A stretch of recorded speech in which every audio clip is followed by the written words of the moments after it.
Want to get involved in your community? There are so many benefits in becoming a volunteer at City of Playford, including meeting new people, developing new skills, sharing your talents, improving your employability, as well as enhancing your own mental health and well-being.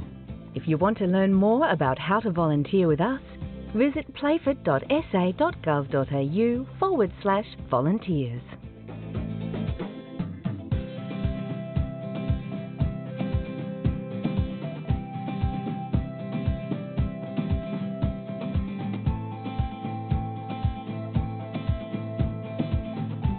Feedback about our city's future from our community is really important. It helps us prioritise your needs when planning services, projects and other initiatives. A convenient way to have your say and stay in the loop on any upcoming consultations is by registering your details on our Engagement Hub website at playford.engagementhub.com.au. We look forward to hearing from you.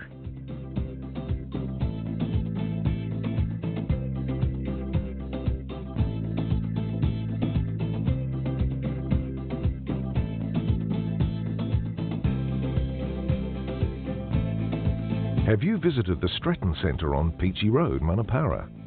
Designed to support growth in the city of Playford, the centre offers dedicated workspaces from less than $10 per day. There's also state-of-the-art event and meeting spaces for hire, a complimentary business support service to help you upskill, apply for grants and grow, workshops and networking, as well as training for young kids right through to adults.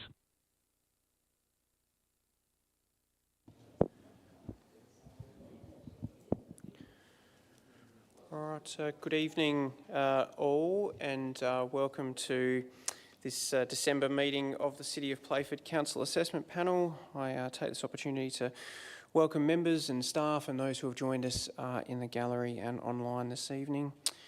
Now, shortly I'll introduce the members of the panel, but I'll just begin by reading our acknowledgement of country. We would like to acknowledge that this land we meet on today is the traditional land of the Kaurna people, and that we respect their spiritual relationship with their country. The City of Playford would also like to pay respects to elders past, present and emerging. Now, as we do have a gallery with us this evening, I'll just begin by introducing the members of the panel to you. To my left is Aaron Curtis, and just down on the table here to my right is Paul Micken and Councillor Misty Norris. And we do have a couple of apologies tonight, which I'll get to shortly. My name's Jeff Parsons, I'm the presiding member.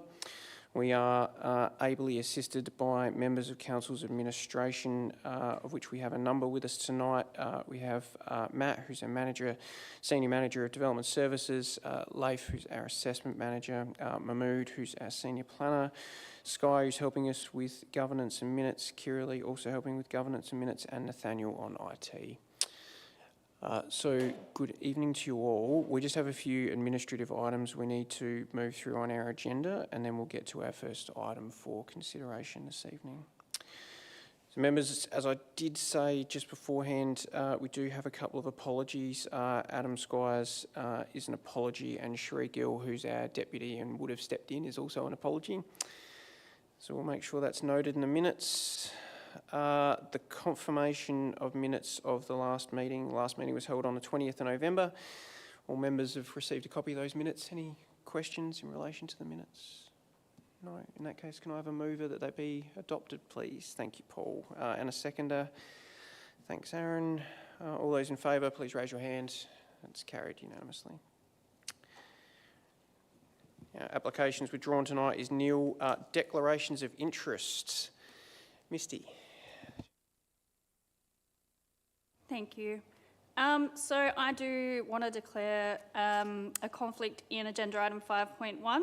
I have spoken publicly on this item before, and there could be a perceived conflict of interest. And I just want to note that I wish everyone in the chamber a Merry Christmas, because I will step out for this item. Thank you for that. Merry Christmas on behalf of the panel and staff to you too. Is there any other declaration of interest, members? No? In that case, that does bring us to our item for consideration. So thank you, Misty, for vacating the chamber. Appreciate that. I'll just give you a moment to do that.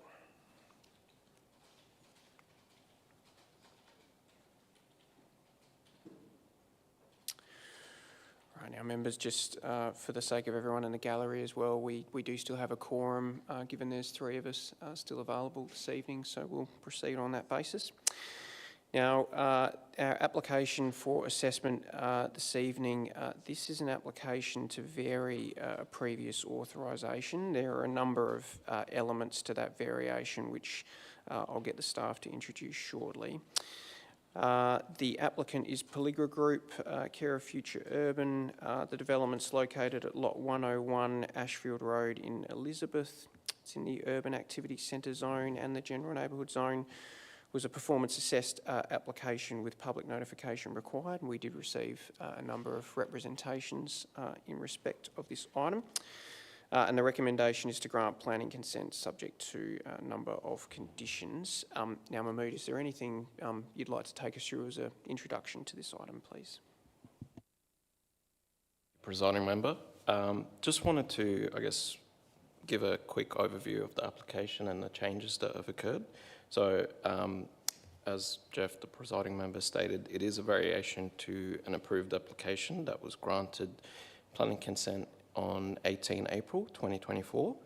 The key changes are substantially a different architectural design, removal of basement car parking, basketball courts, rock climbing gym, children's play centre and the associated shop and restaurant. The building height has been decreased by 3.1 metres. There has been an increased building setback to Ashfield Road to provide a bit of a buffer between the residential character and the proposed development. There's also the inclusion of the associated advertisement, updated landscaping through the parking, but also there has been a change to the tree damaging activity. Just wanted to point out about the change in the tree damaging activity and what that looks like. As everyone can see in the report, it's quite detailed. Wanted to, I guess, address a bit of inconsistencies.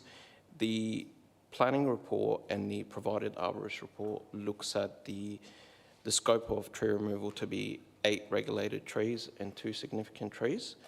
However, the assessment of those reports was done under the previous legislation that was in effect until 16 May 2024. After that date, the regulated tree trunk circumference has been reduced to 1 metre and the significant tree has been reduced to 2 metres. As part of the relevant section of the CAP report, the variation is actually resulting in 1 regulated tree, 15 significant trees, 7 trees that are exempt through the regulations to be removed. Now, that increase is due to that change in the legislation. I will point out that the retention strategy of the trees are fundamentally the same as the original application, with the tree 8, which is at the Phillip Highway frontage, being also included to be retained. Just wanted to, I guess, put that to the assessment panel in terms of that inconsistency between the report and what the report says. You will see in figure 10 that encapsulates council's assessment, which council has actually taken the approach of measuring each tree out on site and providing that for the CAP to provide as part of their assessment and their decision making. I will say that the increase in the significant trees, regulated tree removal, has resulted in also a variation to the payment into the Urban Tree Fund, with 9 replacement trees being incorporated in the parking area. I point to figure 11 as well, where it talks about how the significant trees will be retained and the need for further arborist report to be provided to encapsulate what the tree protection measures would look like in terms of hydrovac and essentially how those trees will be retained with the paving of the parking area. Aside from that, as I said, it is a variation to a approved application, and I'll be happy to take on any questions from representatives, the applicant and the panel. Thank you. No, thank you for that. Appreciate that. All right, members, as I suggested earlier, we did have a number of representations lodged in respect to this item, and we do have 3 representatives to be heard. Now, just before I get to the rules around that process and how that works, it's just worth clarifying a couple of things in respect to the item we have before us tonight. So, the application that's before us is an application for variations, and the panel tonight is limited to assessing the extent of those variations. So it's not open to the panel to revisit the original decision around the approval for the development overall. We really need to limit our assessment tonight to those elements that are being varied. So that's just an important element to understand. And the other thing that can be important to understand is that the panel before you this evening, we are not the elected member body and not the council. We're an independent planning authority, and we're provided with support from the council, and we have a council member who normally sits with us, but we are an independent body, so it's just important to note that. Now, as I mentioned, there are some rules for how a hearing of representation process works, so just bear with me and I'll explain this to you. So this is really an opportunity for you to address the panel and to speak to your representation to highlight any key points you'd like the panel to consider.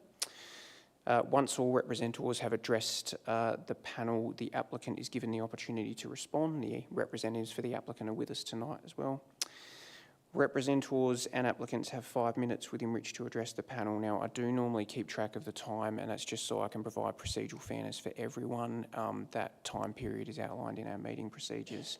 If you do get close to that mark, I'll just ask you to begin summing up. The panel has copies of all the written representations that have been received. They form part of our agenda. We've had an opportunity to read those as well as the applicant's response. So as I said, there's really a chance to focus on those key elements. The panel may have questions of you. So when it's your turn to speak, I invite each speaker up to the lectern that's just here to my left, your right. And there's a microphone there so we can make sure that everyone can hear you, including those who are online. So once you've finished your presentation, I'll just ask the members if they have any questions for you, and you're welcome to answer those. Now, often the panel has more questions for the applicant than the representatives. That's just because the applicant has detailed knowledge of the proposal and we might need to delve down into that. Once you've spoken, there's no further opportunity to address the panel, but you are welcome to stay in the gallery. It's not a closed meeting. It's not held in confidence, so you're welcome to observe all the decision-making process. The panel's role tonight is not one where we need to mediate between the parties to try and find a resolution. Often there are conflicting views. Our role is that we need to make a balanced planning judgment on the application that is before us when we assess it against the Planning and Design Code, and we use the information that you provide us to help us in that process. Now, if you've never presented to a panel before, I understand it can be daunting, but there's absolutely no need for it to be. The panel's genuinely interested in what you have to say. So when it's your turn to speak, please come up to the lectern, take your time and work through your points. So all of that said, the first representative I had to be heard from this evening is Miss Kate Easterling. Is Kate with us? Kate, would you like just to come forward up here, please?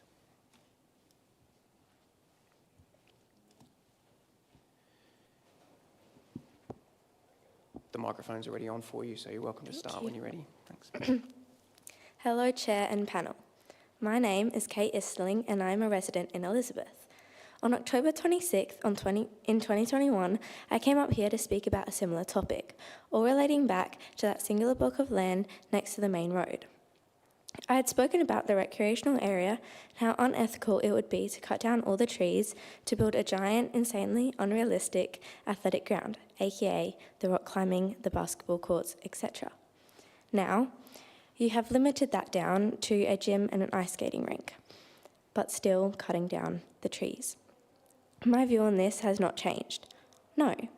With the recreational area being right next to the busy main road and a small 2-lane road, aka Ashfield, it seems almost silly to build a crazy and large ice skating rink in the middle of it all. What is the meaning for this ice rink? Why do we need an ice rink in this area? Yes, some people may want to try something fun, but ice skating tends to be a one-time thing. You go, have fun, then never do it again. The main reason I'm going against this plan is because of the trees.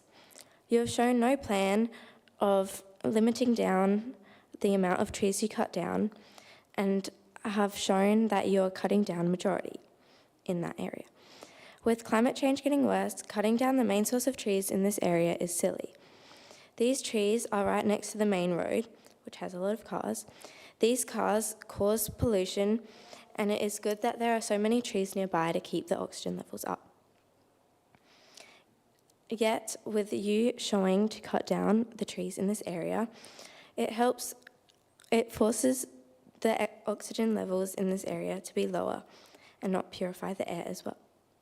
You have shown little respect to the nature in this area, and you have shown little respect to the wildlife here too. Have you asked people in this area if they would like it or not? Have you listened to the feedback you're getting, and are you using the feedback to help your choice? I believe that the recreational area is not the appropriate place for an ice skating rink and a gym. There are many other places to put these extracurricular buildings rather than in between the main road and Ashfield Road. Cutting down the trees is a significant issue for the birds that migrate here. I have noticed over many years of living here that every year a huge flock of birds come, rest, and nestle into the trees and the ground of the recreational area. They call it their home until they must go off again. Getting rid of the trees is essentially getting rid of these birds' mating and resting grounds. It forces them to find a new home or move over and break the pattern that they have created. I believe that this shows that you have little care. These birds these birds are an amazing amount of wildlife to our Elizabeth suburb. You have shown no effort to minimise the amount of trees being cut down to help them. Again, you have not shown no thought into keeping these trees and nature on the ground. Putting a large ice rink where you are planning creates busy and crowded roads. This is not helpful for the residents that live near the recreational block and people living here that drive to work or drive their kids to and from school. It creates a busy landscape. With these points, I'm hoping you take them into mind, and I am going against putting an ice rink and gym on the recreational area. Thank you. Thank you, Kate, for your presentation. You made your points very well. Do you have any questions, members, you'd like to ask? No? In that case, thank you very much, Kate. We appreciate it. Thank you. Now, members, the next representative I had to be heard, Mr. William Easterling. William, yeah. Okay, thank you, Chair, Presiding Member and panel. I'm speaking to the variation application for Lot 101 Ashfield Road. My concern is not the idea of recreation in the city centre in principle, but the form of development now proposed and the way its impacts are being justified at this stage. The applicant correctly states that this is not a minor variation and must be treated as a new application. That matters because the previously approved scheme was materially broader and different. What is now before you is a scaled-back proposal comprising an ice arena, private gym and third indoor recreation tenancy that remains undefined. That means the operating profile and peak demand are not fully fixed. My first point, strategic context. I note that the assessment before the panel has not been tested against the City of Playford Sports Facility Strategy 2023, which is the most recent sports facility planning document published by Council and is found listed under the City's vision and strategy documents. That strategy guides what sports facilities are needed, where they should be located, and their priority. Within its demand analysis and directions for indoor sport, ice skating is not identified as an existing or emerging need. The only skating reference in the strategy is to roller derby, which relies on flexible multi-use indoor courts, not a dedicated ice arena. An ice rink is a specialised regional facility, yet this site is not identified in the strategy as a regional sports location, or as part of an endorsed sports precinct.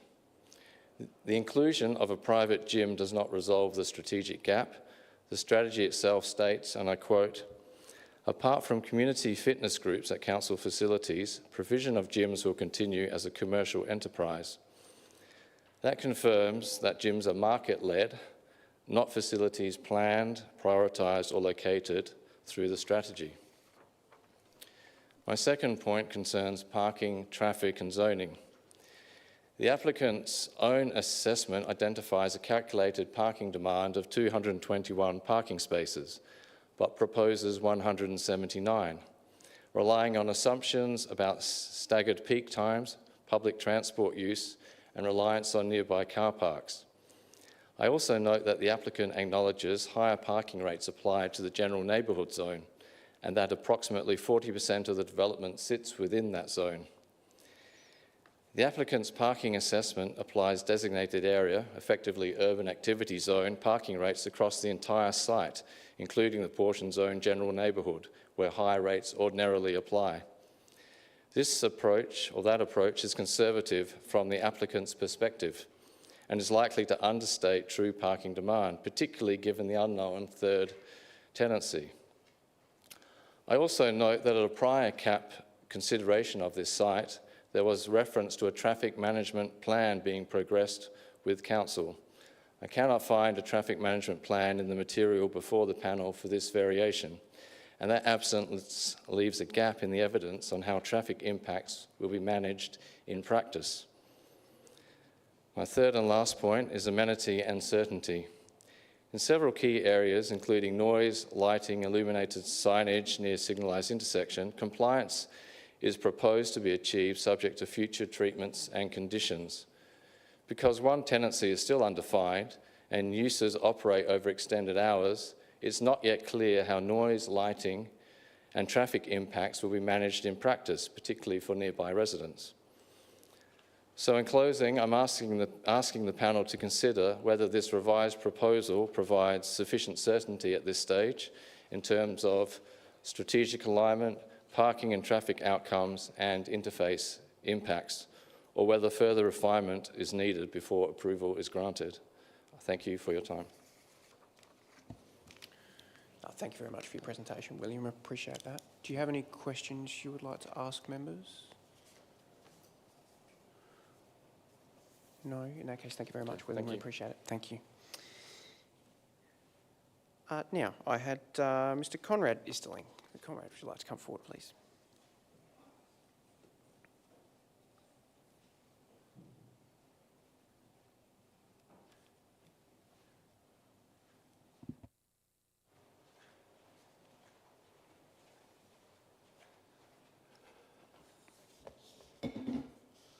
That's live now, isn't it? Yeah, it is, Just yes. come over this side, and if I miss something, you just whisper in my ear, okay? Thank you for the time of the panel. Just initially, before I start my 5 minutes, this is the sign that was placed at the end of the street on the 1st of November, and it was to stay up until the 20th. Now, I drove down the street, and there's a couple of problems. I drove down the street on the 3rd, and this sign was lying on the ground like that. It had slid down the posts. So I can assume possibly the sign was visible from the 1st to the 3rd.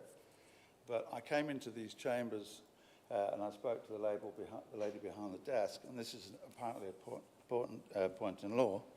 Can you, hang on, I'll get over here. Important point in law that the sign has to be visible. I said to the lady, do you know the sign is on the ground? She said, yes. So I went away. I was on holiday. I went away and I came back on the 20th. Now this sign should be present again on the 20th. I went down the same street. There was 2 star droppers there, but there was no sign. So I came round and had a look on the day following, and 1 star dropper had been pulled out and the other was still remaining. And a couple of days later it came again. Somebody else had pulled the other star dropper out and was against a tree.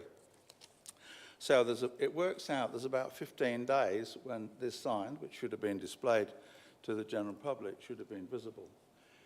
The other problem with the sign is it's not particularly legible. It's supposed to be legible from the curb, and my measurements were about 4 metres back from the curb. We've had the same problem last year where the sign was put so far back that nobody could read it. Now, if you have a look at the petitioners today, if you need a sort of a semi-scientific analysis, we would have more people here today if they actually knew this application was going ahead, because they would have had the opportunity to see the sign. Now, one of the residents, Peter, he sent me an email and he said about halfway through the time, between the 3rd and the 20th, he said he noticed that the sign had been torn up and was lying in bits on the ground. So the law seems to be that this has to be a serious consideration, and I would bring that to the attention of the panel. I'll just, and if you want to see if you can read it from there, what it says. It's red on white is about 4 times more difficult to read. I haven't started your 5 minutes, Conrad, and I won't. I'm happy for those comments to be separate. I think as a panel, we'll probably ask the staff for some advice when we get to the assessment of the item regarding that matter. So the staff are aware I'll probably ask a question in that regard. So thank you for raising it. You're welcome to continue on with your I didn't get any of that about the merits. You said that you don't start your 5 minutes yet. Yeah, I can do my 5 minutes now. Yes. Yeah, okay, thank you. I nearly said Your Honour.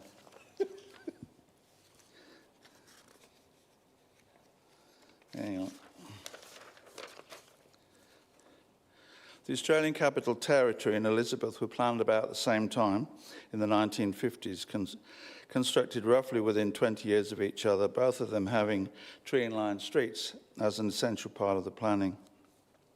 I suggest that the panel call it pictures of the now ACT streets, which are lined with absolutely gorgeous displays of trees, and I suggest CAP compare that with Playford, that did not follow that plan, and now has sparse supplies of trees, being about 15% in coverage.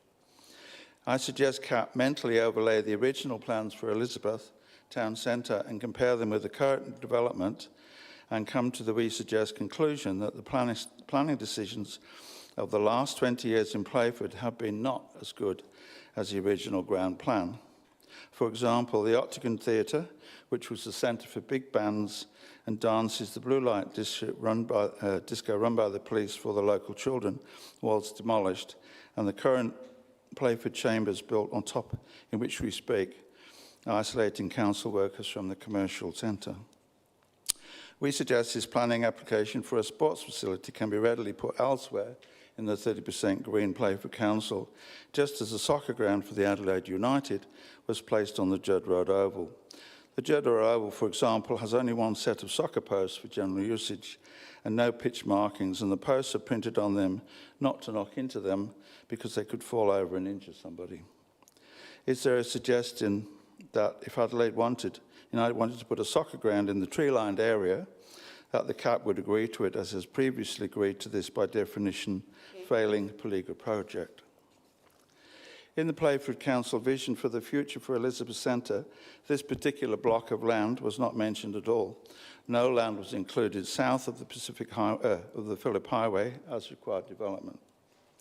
In the statistical analysis of the needs for sporting facilities, which Playford Council has decided to take over, no ice rink was identified, and this area of land south of the Phillip Highway was not identified as suitable for a sporting facility. So it's completely... This Playford Council has built and supports the Olympic swimming pool and gymnasium with steam room, spa, body condition indicator, as Revo has claimed to have a unique claim. Also, paddling pool and easy access 24-hour facilities with duress alignment security. We suggest Playford Council not support and CAP not support this application or any part of the application, which is of a lesser offering to the general public and not in the Council's interest. Though Council may collect rates on the land, it will lose money from patrons from its existing facility inside the Olympic swimming facility. CAP is not bound to be mindful of profit, but it is to be mindful of general amenity and the ability of the local population to subsidise council projects.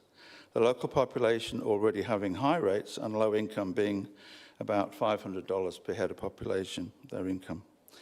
In the application to the CAP panel concerning the building, the applicant Pelligra has included no details at all of the construction of the necessary highly insulated ice skating rink. We request the panel send back the application as being incomplete and therefore suspect. We understand Pelligra to be a landlord who manufactures buildings and maintains that commercial income from their commission from the tenants. At this point in time, this building is 140 metres long and 40 metres wide, a large structure with 1/3 of it not having any interest from a tenant. Since the extra third extends into the residential land of the block, we request that this application be sent back for redrawing and this area be excluded, making it more likely that Pelligra will be able to maintain this financially. It's not supposed to do that. So, yeah, the Pelligras have got a third of the building that's not related to anything. They've got no tenant for it, and it's in the residential area, and it's completely unnecessary. So our suggestion is to send it back for redrawing. We suggest if Pelligra fails, the controlling company will fail, isolating Pelligra from liability, as is commercially normal. And the land will become the responsibility of council, similar to the Ramada Hotel, costing $2 million to return to ratepayers, and the car park being a continuing drain on the resources of council. So we're trying to delay that or stop that happening. Council notes, whoops, wrong, hang on. Last page. The size of the proposed gymnasium is about 40 metres by 40 metres or 1,600 square metres. The suggested size for a commercial gymnasium being about 500 square metres maximum. So Pelligra is unlikely to be able to maintain a profit in comparison to, say, the nearest gymnasium, which is 50 metres away, which has a smaller floor space and easier access and 24-hour facility off Phillip Highway. At 4:30 a.m. yesterday, Wednesday, 17th of December, as a random sample, I drove to the local gymnasium 50 metres from the suggested site. It had one person in it, and another gymnasium 1.5 kilometres away in Elizabeth South also had only one person. At the Olympic swimming pool, 500 metres away from the site, there were a few people, showing the gymnasium and the Olympic swimming pool is by far the popular choice. At the previous 2024 meeting, CAP was not satisfied with the road design around the proposed ice skating rink, and in my view, the road design is still substandard. Articulated lorries serving the shops along the front of Phillip Highway will have to go down, I think it's Wilkins Road, then stop on Ashfield Road illegally, on top of the solid white line, and then back into the 6.5 metre wide commercial road at the rear of the shops, blocking traffic while doing so. Ashfield Road is too narrow and has a road bed for light traffic and is likely to sink under heavy commercial vehicles. At 6.5 metres wide, two buses with wing mirrors would have great difficulty passing each other, and if there were cars parked, they would have to wait. Vehicles waiting to go to the back of the shops have their motors running opposite the residential houses, 3 of which have already been vacated since the last planning decision, and they have been converted to tenancies, lowering the standard of the area. There is already a surface of office space indicating that Playford is not progressing commercially and needs to be careful of the council's finances. Thank you for that. Thank you very much, Conrad, for your presentation. I appreciate that. Do you have questions, members? No? In that case, thank you very much. We appreciate it. Thank you. Thank you. Now, members, that was all of the representatives to be heard. There's an opportunity for the applicant to respond. I understand we have Miss Laura Goulden from Future Urban with us. So, Laura, would you like to come forward?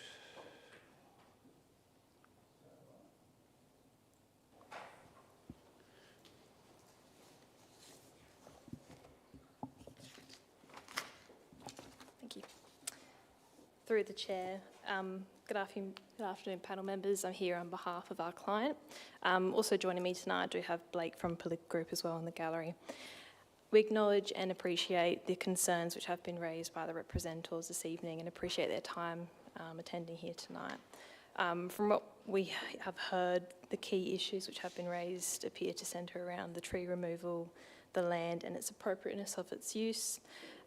Some comments made around parking and congestion, the signage compliance as to the public notification, which I believe might be dealt with after. The missing middle tenancy detail and the noise associated with the development. With respect to the land use, whilst council has retained oversight in relation to the land use and the overall concept, the applicant is both purchasing the land and funding the construction, which demonstrates the confidence and the appropriateness of the land use. Blatantly simple, the land use has been resolved in the original application. The shift of the floor area is immaterial to the planning assessment, and the land use has already been endorsed, albeit yes, it has been shrunken. The land use in itself still relates to that original application and the approval for an indoor recreation at this site, demonstrating its appropriateness. With respect to the tree removal, we note that the reasonable development of this site is not achievable without the removal of existing trees. The purchasing of the site through the expression of interest, during with which there has been an overall concept designed aligned with council for the strategic vision of the land. Having regard to this process, the need for some tree removal has been well established. Further existing planning consent again is in place for the removal of those trees. Not to mention also there is a broader landscaping plan which is involved with this application surrounding the public realm and streetscape interface to provide and enhance the amenity that's been doing alongside the application. With all trees, there is compensation required for removal, and the applicant will bear that cost associated with it, and that will be an obligation required to be fulfilled, and payment will need to be resolved as part of this application. Parking and congestion, I primarily defer to our Circa report, being a qualified engineer when it comes to that commentary. At the end of the day, it's a reduced rate of parking and reduced rate of congestion, given that we are lowering the development in its scale. The missing tenancy detail is not uncommon for that to happen. The parking and everything associated with that tenancy being unknown is still factored into those assessments when it comes to Circa and the alike. So it's not be all end all that tenancy detail is not known. It's to be used primarily for an indoor recreation at this point in time. If a tenancy does approach, it's then a matter of application to change that land use, need be through a separate application. Noise, I do defer to our SONUS report when it comes to that. They have suggested mitigating techniques to ensure that this development does not produce noise which is unreasonable, all of which are fairly practice standard. Beyond these themes, no new matters have been raised that we have not already addressed within our written submission, which you've had the opportunity to review ahead of time, and we're happy to answer any further questions that the panel members may have. Thank you, Laura. Appreciate that. Members, do you have questions? No? No? In that case, thank you very much for your presentation, Laura. Appreciate it. All right, members. There is an opportunity for you to ask the administration any question you would like. Any question you'd like to pose to the staff? I might start, if that's okay, staff. So this might be a question to the assessment manager. I just wonder if you have any guidance for the panel around the signage concerns that we heard. Now, obviously, the panel's role tonight is one where we need to make a decision in respect to the merits, not the processing. But I'm just interested in the views of the staff around that matter and whether you can assist us in any regard. Thank you, Presiding Member. Yes, I can. I guess for a bit of context, we put forward to put a sign up on the 31st of October, which was an A3 sign, was placed on the site. This was replaced on the 1st of November with an A1, with two A1 signs. Noting the size of the site as well as the location, we thought it was much more appropriate for an A1. Our installers put the incorrect sign up on the first day, but was rectified that following day. I do note that within the practice direction, the only requirement is for an A3 sign, so I guess the as the relevant authority thought it was more appropriate for a larger sign and to have two, one facing Main North Road as well as one on the corner of Ashfield as well. The principal planner and myself visited the site on the 17th of November, which was a Monday, after being told one of the sites was upside down and back to front. This was the one facing Main North Road. Upon our site visit on the 17th, the sign on the corner of Ashfield and Phillip Highway was present, and up. The one facing Main North Road was upside down one, so we rectified that by putting new zip ties on it to make it visible once again from that location. So as far as we were aware, during that time, those A1 signs were up from the 1st of November onwards.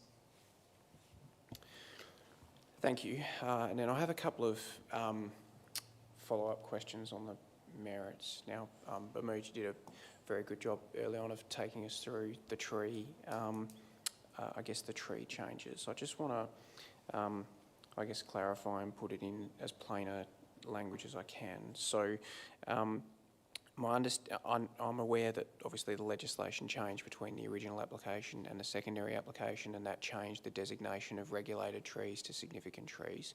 If we put that aside for one moment, my understanding is that the total number of trees to be affected is now, or to be removed I should say, is now less by one compared to the original proposal. Is my understanding accurate? Yeah, that's definitely correct. I will clarify though that the original application assessed 26 trees, whereas this variation is assessed 23 trees. The main reason for that is, as per the background in the application early on in the report, is that there was a land division application that broke off the subject land and the balance land essentially. So that's where that kind of changes. There is a reduction of the one tree, as you've said, internally as well. Again, that's due to that sort of retention of the tree 8, I believe, adjoining Phillip Highway as well. Yeah. And also, I guess a further question of clarification, given that a number of what were regulated trees are now significant, I guess the payment that's required for removing them, either in terms of dollar value or replacement trees, has also increased. And it's my understanding that the applicant is proposing a combination of payment plus plantings. Is that accurate? Yeah, that's definitely correct. The payment into the Urban Tree Fund has increased, and that is based on the revised legislation of what is significant and what is regulated. The combination is, as I've said earlier, there are 9 replacement trees within the parking area, which I believe are identified as the dwarf apple trees. Apologies, I can't remember the species off the top of my head. All right, thank you for that clarification. That assists me. And then just in terms of car parking, I guess another point of clarification, just to make sure my understanding is correct. The original proposal was, I guess, provided a level of car parking that was under the numbers stipulated by the code, and that is the same in terms of the variation application. Obviously the numbers have shifted, but it still provides less car parks than is required by the code. But my understanding is that the ratio of car parks is higher, so there's a higher number of car parks per 100 square metres. Is that accurate? And then I guess my follow-up question, if I can, is one of the methods proposed by the applicant to address that car parking shortfall is that they will, there's the potential for the public car park to be utilised in order to address that. And my understanding is that the public car park doesn't have a great deal of pressure on it now, but obviously in the future, as the precinct develops, it will. A question that I think I have asked previously on other matters is the council satisfied that the car park has adequate capacity to cater for, I guess, any expected overflow that might come, bearing in mind there are other methods proposed by the applicant too in terms of bike parking and public transport and so forth. Yeah, to answer your first question, the rate is 2.44 in the variation, whereas in the original application it was 2.22 spaces per 100 square metre of total floor area. As part of the senior traffic engineer assessment of the parking ratio and the shared parking strategy over the entirety of the Windsor car parking area, what he has taken into account with myself is the other approved development that is adjoining Windsor car park, and essentially what the shared outcome is from those developments versus this development. And as part of that assessment, it was found that there's actually quite a large sufficient number of spaces within the Windsor car park to take any overflow if there's any large-scale events at the ice arena that may occur or anything of that nature. Right, thank you for my questions, I appreciate it. Any other? Yeah, Aaron. Yeah, I might just ask one question through the chair.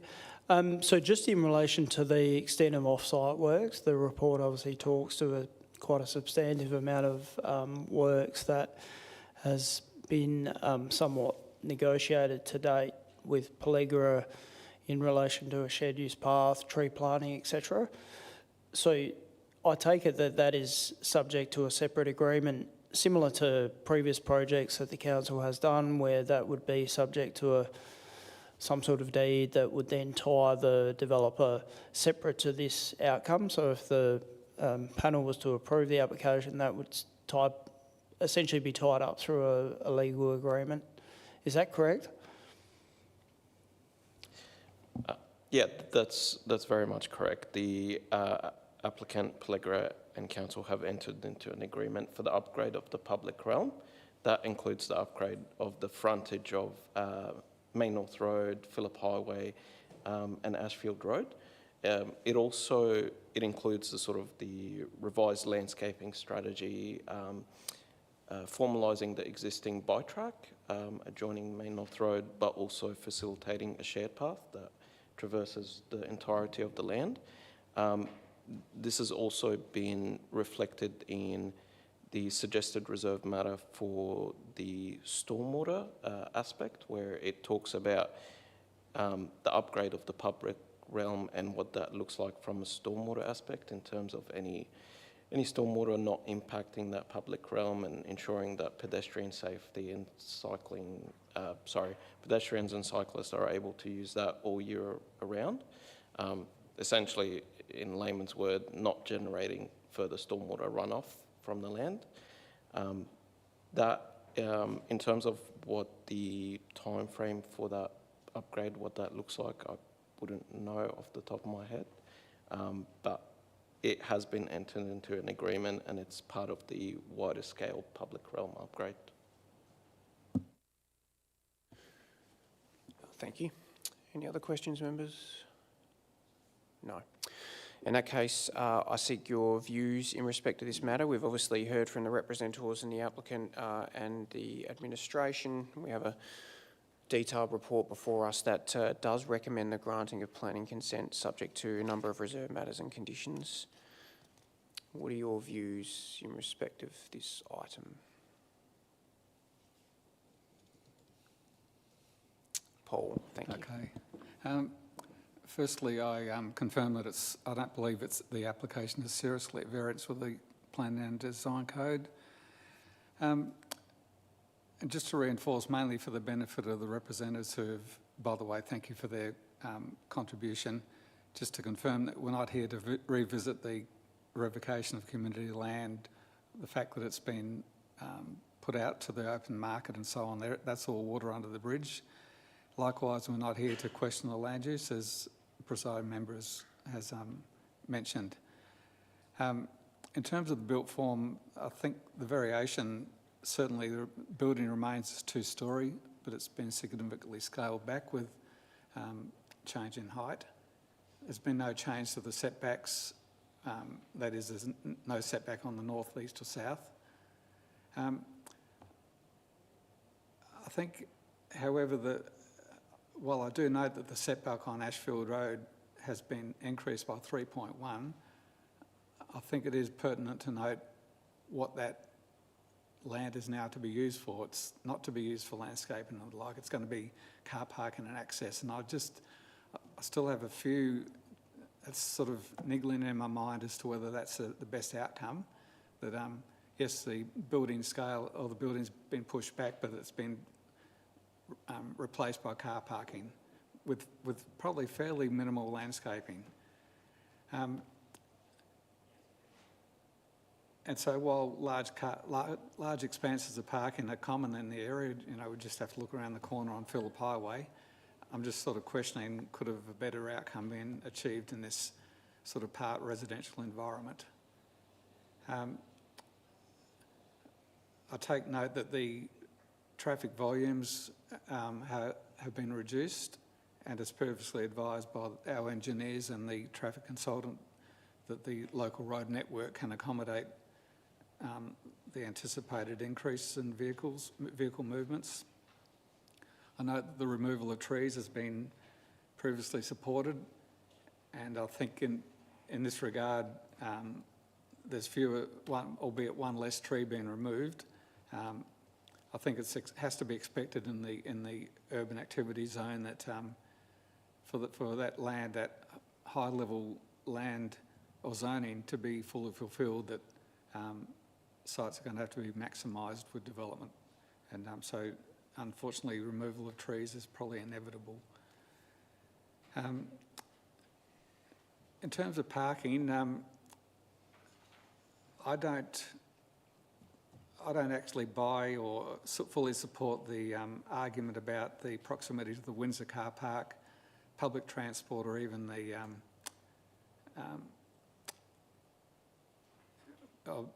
railway station or bus services. I think, given the position of the Windsor car park, it's quite some distance and a fairly convoluted pathway to get from there to this proposed facility. So I think it would be quite, and also the fact that it's probably going to be paid. I think that unless there's some other arrangement between the tenants and and council with the car parking, but particularly if it's going to be a paid situation, I don't see too many users going to the effort of parking in there, paying, and then walking to the car park or to the facility. Likewise, I think the distance to the railway station is probably too great. You might see a few users of the ice skating, for example, that might travel by public transport, by train, but I think the majority of people would drive, and they'd seek parking as close as possible. Having said that, I do support the reduced parking provision. Technically, the ratio of parking has increased, but the numbers have decreased, number of spaces provided. But I do acknowledge that there would be a overlap of demand. I think it's unlikely that the same person would attend the gym and then attend the ice skating. I think it's going to be two different, or three if you include the additional unnamed or untenanted indoor recreation facility.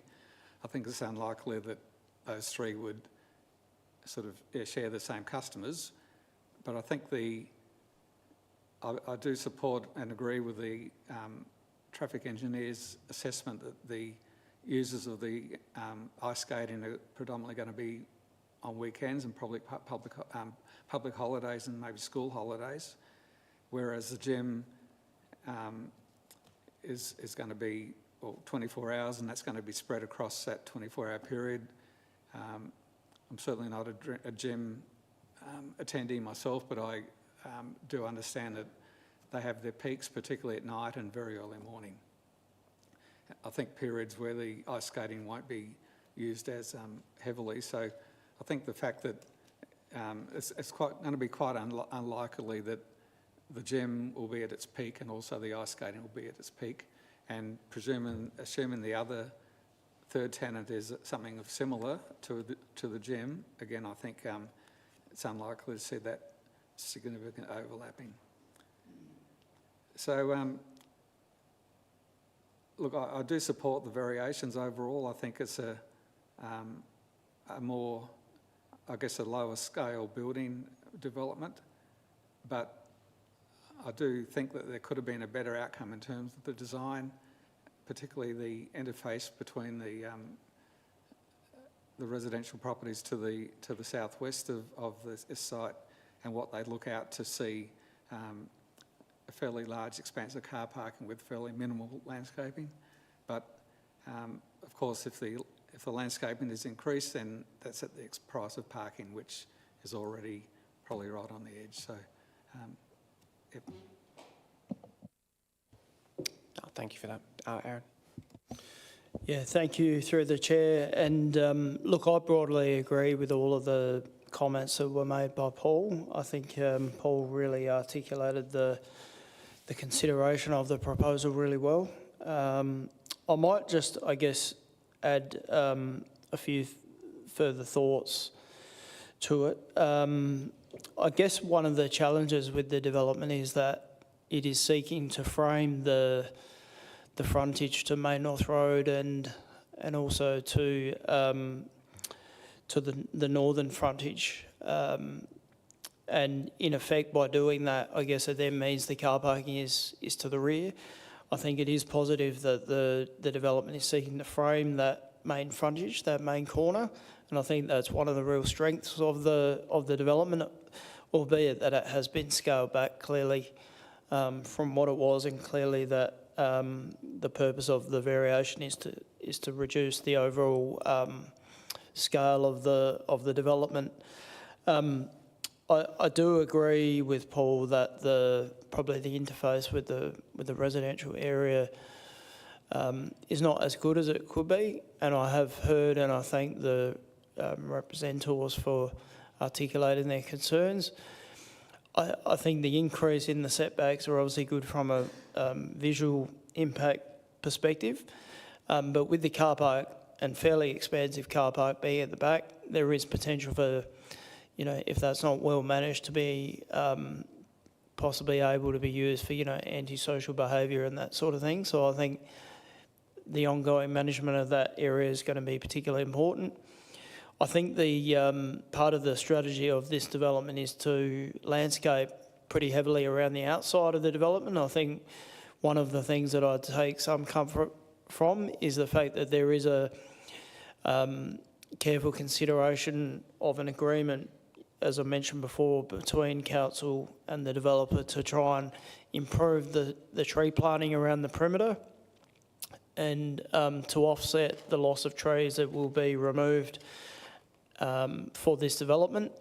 So I think that how well that is done will dictate how successful the development will be. I think I agree with Paul in relation to car parking. The trees, I also agree that I think it's unfortunate that between the first application and the second one, there has been a change to the regulatory environment that we're working in. This is the second application that has been caught up by something like this, where we've had to pivot, or the council has had to pivot in terms of reconsidering the level of impact on trees. I think we need to be somewhat pragmatic to that, which I think the report has done. I'm satisfied in relation to the, I guess, the SONUS acoustic assessment. It has given careful consideration to the various noise impacts of the facility, and I think they are addressed. I have noted there will be a solid fence to and obviously the building wall to the southern elevation. I am mindful that again could create a barrier that potentially could be subject to graffiti.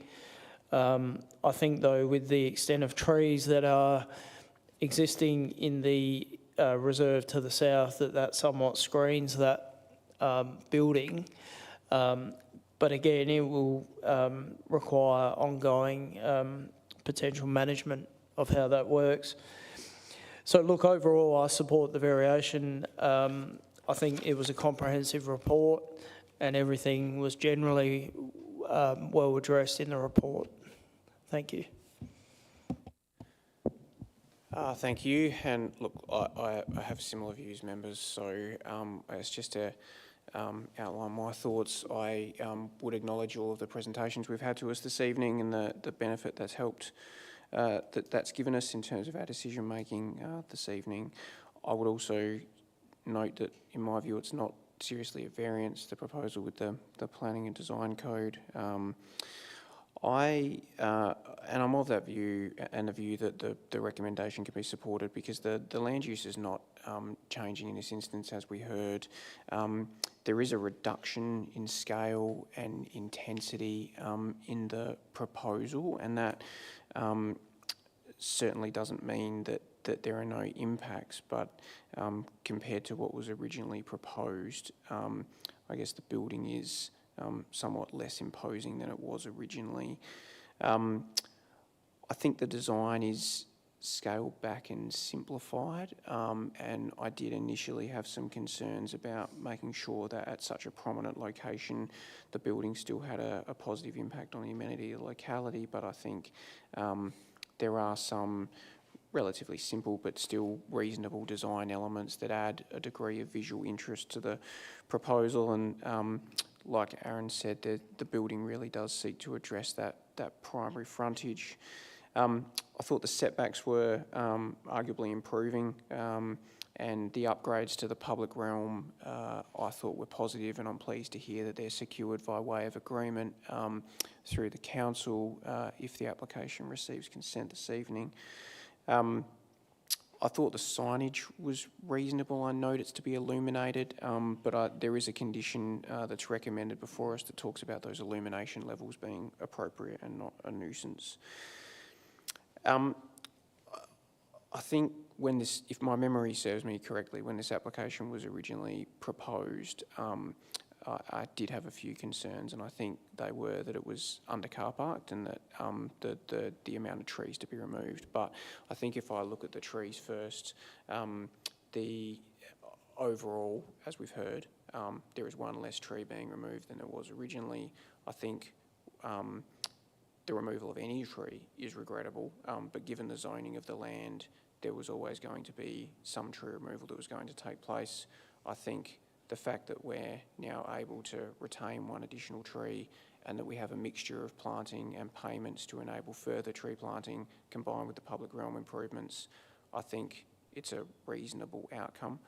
I think in terms of car parking, I think Paul summarised it very well, and I have similar concerns, but I think when you look at the variation, and as we said, we're assessing the extent of the variations only, the ratio of car parking to floor area is improving, and there are a number of other options that are available in the area should parking become problematic. But as Paul said, I think the peak times balance that out to a certain extent. So I probably still have that concern around it being under car parks, but in the context of an overall assessment, I think the proposal reasonably meets the provisions of the design code and warrants consent. So they are my thoughts. Now, it sounds as if we're all in general agreement.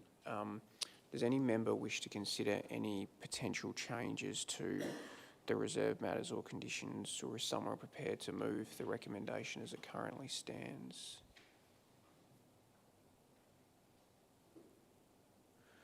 Yes, Paul. I'm happy to move it as presented. Thank you. I'll take you as the mover. Is there a seconder? Seconded, Aaron. Thank you. I will put that to the vote. All those in favour, please raise your hand. And that's carried unanimously. So for the benefit of those who have joined us this evening, because that can be difficult to follow, the application has been granted planning consent. Now it is subject to those reserve matters and conditions. Building consent will also be required, as will development approval, and following that point, then, and upon satisfaction of those reserve matters, then the development can commence. Now, if you do have questions around the process from here, whether you have any rights, whether you have any further questions in respect to the matter, please feel free to address those to the staff the next business day. They'll be happy to assist you through any questions you may have. We have a few more administrative items on our agenda that we need to get through, so you're welcome to either stay with us or leave us at this point. I do want to say thank you for your contribution this evening. Even though it may not have been the outcome you were seeking, your contribution assists the panel in our decision-making process. So thank you very much. We appreciate it. Now, members, Misty's left us for the evening, so we don't need to invite her back in, but we do need to return to the rest of our agenda. Now, applications for consideration tonight with no persons to be heard is nil. Applications for consideration category 1 is nil. Outstanding matters is appeals and deferred items. Is there any appeal update? Yes, thank you, Leif. Thank you, Presiding Member. I just thought I would update the panel. The decision of item 6.1 from our 20th November meeting has received an appeal. So that was DA number 24002406. And an ERD conference is listed for Tuesday 27th of January, so we'll provide further updates as that goes through, but just thought I'd provide an update that appeal has been lodged against that decision. Thank you very much, appreciate that. Other business, is there any item of other business from members? I just have a couple, very briefly, before I see if the staff have any. The first is to say thank you to the panel, and in particular to Aaron for taking the reins while I was absent during the last meeting. So thank you for that, that's very much appreciated. And also, I did just want to say thank you to the members and staff for all your efforts throughout the year. It's obviously our last meeting for the year, so wish you a Merry Christmas and a nice break. Yeah, again, thank you for all your efforts throughout the year. I think as a panel we've hopefully functioned well and made positive decisions that have benefited the community. So, and thank you to the staff for all the support you provide for every meeting. We couldn't do our job without all of the assistance you give. So, thank you. Now, is there any other business from the staff?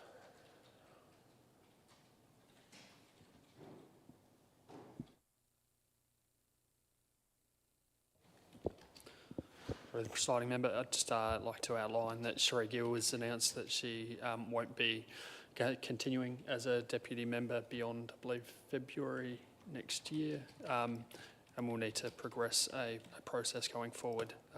So if we don't hear from Sheree since, I'd like to just thank her for attendance and her work on the panel today.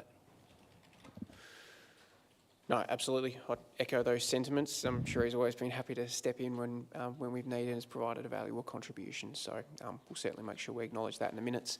Thank you, Sky, and begin the hunt for a new deputy member. So thank you for that. All right, members, there are no staff reports. There are no confidential items. And does any member have any item of planning policy they would like to discuss? No.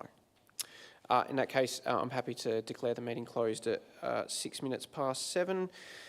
Again, thank you members for your attendance and deliberation on that item, and thank you to the staff for all your help. Good evening.